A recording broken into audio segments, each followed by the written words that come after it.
ഇരുളിൽ അലയും നരരെ തേടി തരയിൽ വന്നവനേ, കരകൾ പാപക്കരകൾ. യേശുവിന്റെ നാമത്തിൽ ശുഭസന്ദേശത്തിലേക്ക് സ്വാഗതം. വിശുദ്ധ വേദപുസ്തകത്തിൽ ഉൽപ്പത്തി പുസ്തകം 1-ാം അധ്യായം 2-ാം വാക്യത്തിൽ നാം ഇപ്രകാരം വായിക്കുന്നു: ഭൂമി പാഴായും ശൂന്യമായും ഇരുന്നു, ആഴത്തിന്മീതെ ഇരുളുണ്ടായിരുന്നു, ദൈവത്തിൻ്റെ ആത്മാവ് വെള്ളത്തിന്മീതെ പരിവർത്തിച്ചു. സൃഷ്ടിയുടെ ആരംഭത്തിൽ ദൈവത്തിൻ്റെ ആത്മാവ് പരിവർത്തിച്ചു കൊണ്ടിരുന്നത് പോലെ ഇന്നും നമുക്ക് ഒരു പുതിയ ജീവിതം നൽകാൻ ദൈവത്തിൻ്റെ ആത്മാവ് പ്രവർത്തിച്ചുകൊണ്ടേയിരിക്കുന്നു.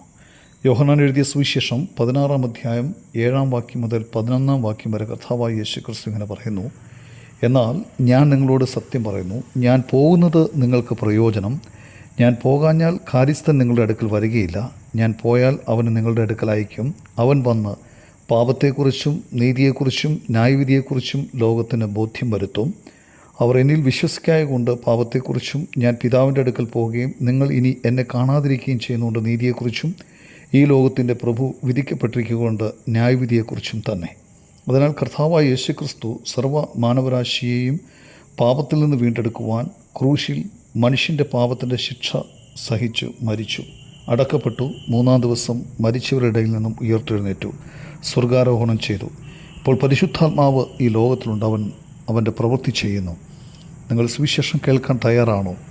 നിങ്ങൾ പാപത്തെക്കുറിച്ച് അനുതപിച്ച് മാനസാന്തരപ്പെട്ട് കർത്താവായ യേശുക്രിസ്തുവിൽ വിശ്വസിക്കുവാൻ തയ്യാറാണോ? ദൈവം അതിനായി നിങ്ങളെ സഹായിക്കട്ടെ.